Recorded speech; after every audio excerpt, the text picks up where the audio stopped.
Es una maratónica sesión en la Cámara de Diputados donde el gobierno se fue anotando una derrota tras otra. Pum, Y duros. pum, pum, sí. Y de hecho, el primer tema fue el tema, ¿te acordás, Vir? Que el año pasado movilizó a una cantidad enorme de personas en la calle, que fue el presupuesto universitario, y esta es la segunda vez que el Congreso intenta avanzar con una ley que el año pasado se aprobó y la vetó el gobierno. Y se vetó y curiosamente después del veto no salió completamente de la agenda la cuestión. Bueno, se coló en el medio la cuestión de las auditorías a nivel nacional y ahora otra vez este tratamiento, otra vez derrota y otra vez el camino previsible que uno espera, particularmente de acá a las elecciones.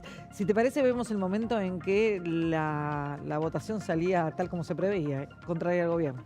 Cierra la votación.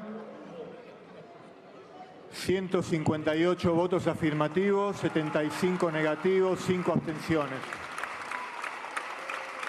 Y están Resulta afirmativo. 158 votos, que son muchos, pero la duda es, ¿alcanzan después para sostener el proyecto después de que el presidente lo vete? Exacto, y uno acá entró en esta dinámica tan particular, lo hablábamos ayer. Las derrotas legislativas del gobierno no son como antaño una vara para medir la fortaleza política de este gobierno. Antaño el Congreso le sacaba todo en contra a un gobierno y se hablaba de la debilidad política de ese gobierno. Acá no es exactamente el mismo parámetro porque nace con una debilidad de origen este gobierno en el sentido legislativo.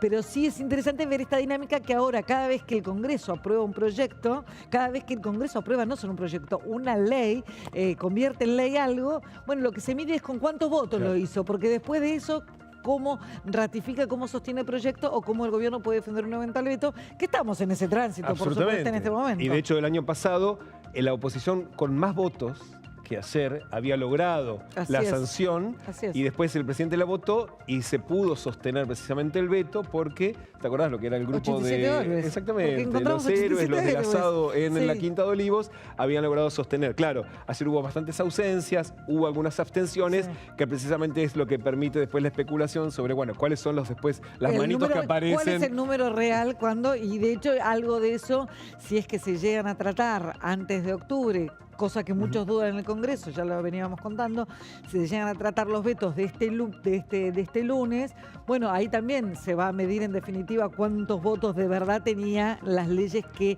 aprobaron los legisladores. Y ese es un punto tremendo en algún punto, porque de verdad te hace pensar en ¿para qué votan lo que votan?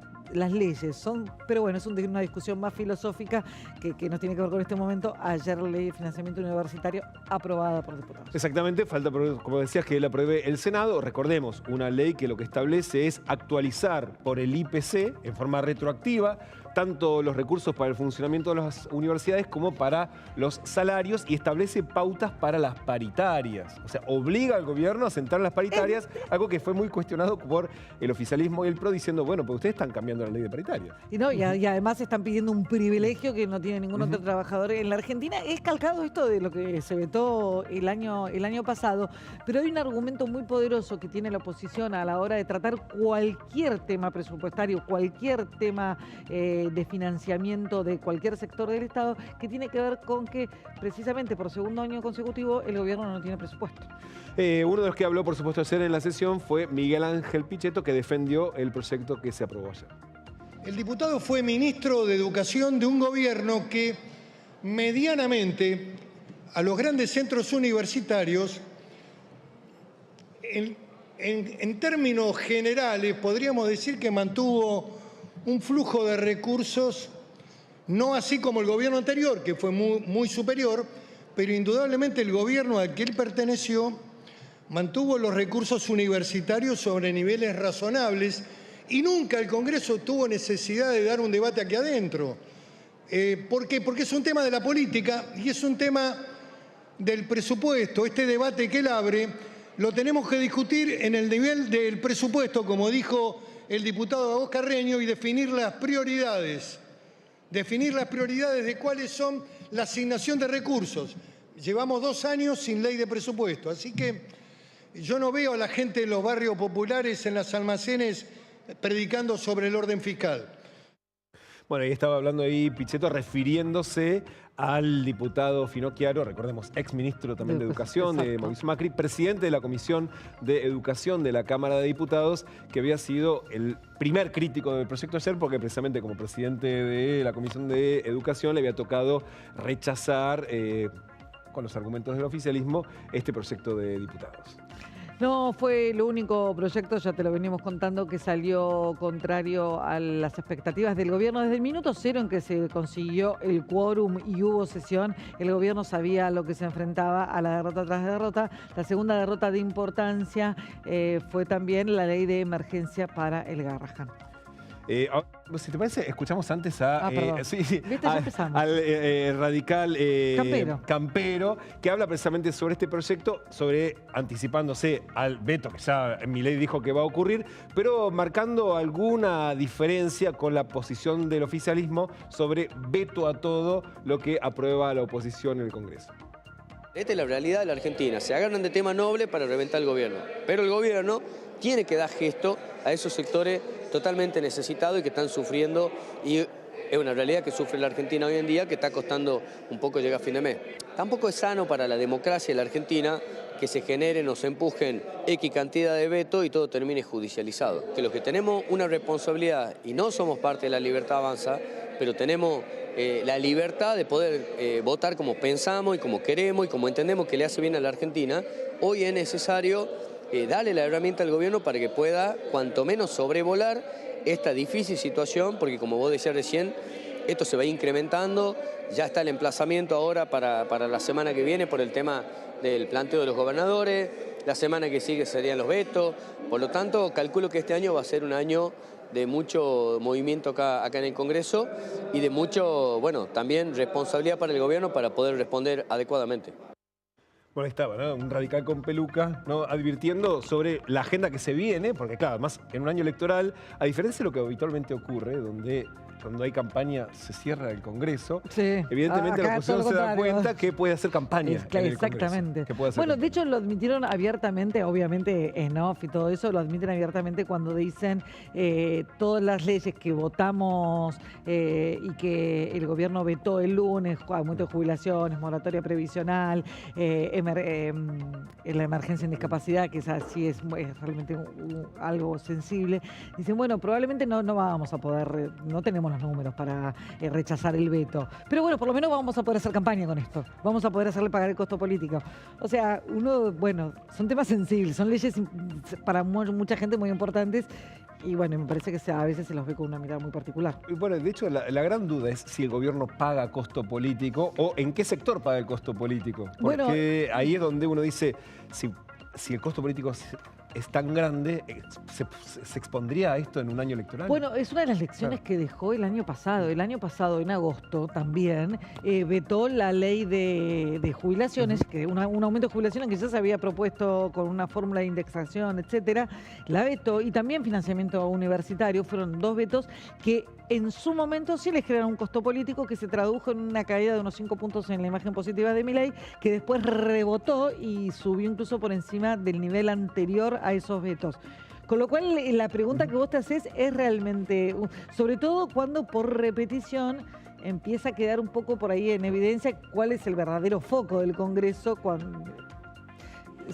Es un gran signo de interrogación, en definitiva, si lo que no mata fortalece.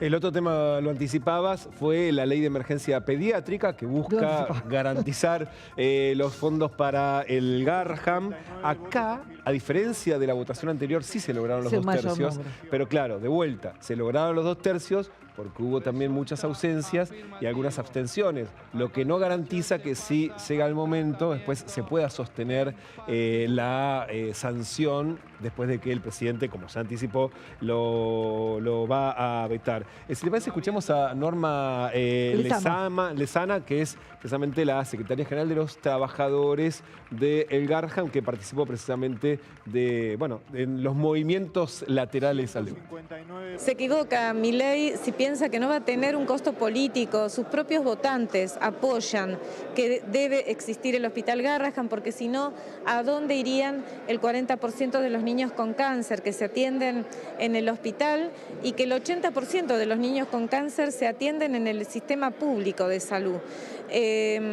Habla Milei de que no están los cadáveres, que no es mentira que la gente no llega a fin de mes porque no ve cadáveres. Hay que decirle que los cadáveres están en el cementerio, pero las estadísticas en salud van a ser terribles. Va a quedar en la historia como alguien que aumentó la mortalidad infantil en Argentina y que no pudo garantizar el derecho elemental que tienen niños, niñas y adolescentes a tener acceso a la salud pública.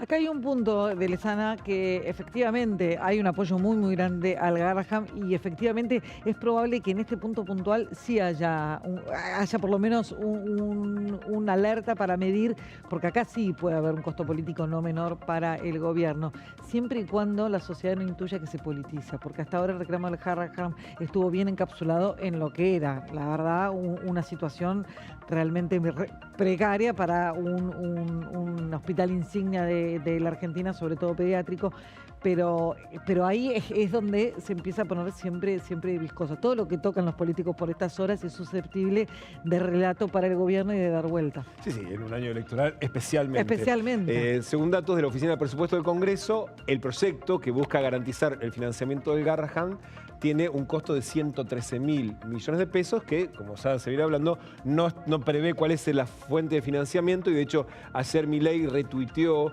un mensaje de La Libertad Avanza diciendo el superávit fiscal no se negocia, es decir, anticipando que va a haber veto a menos que se establezca una fuente de financiamiento que, insistimos, el proyecto no lo establece. De todos modos, 113.000 millones de pesos tampoco es que genera un problema en las cuentas públicas, pero claro, el tema es no abrir la ventana a que el Congreso establezca gastos. Eso es lo que no quiere el gobierno claramente. No, y de hecho, con todos los vetos ya de esta semana, el argumento claramente es ese, porque si bien se estipularon algunas fuentes de financiamiento para jubilaciones y emergencias de incapacidad, están lejísimos de cubrir el verdadero costo que tienen anualizado esas leyes ahora vetadas.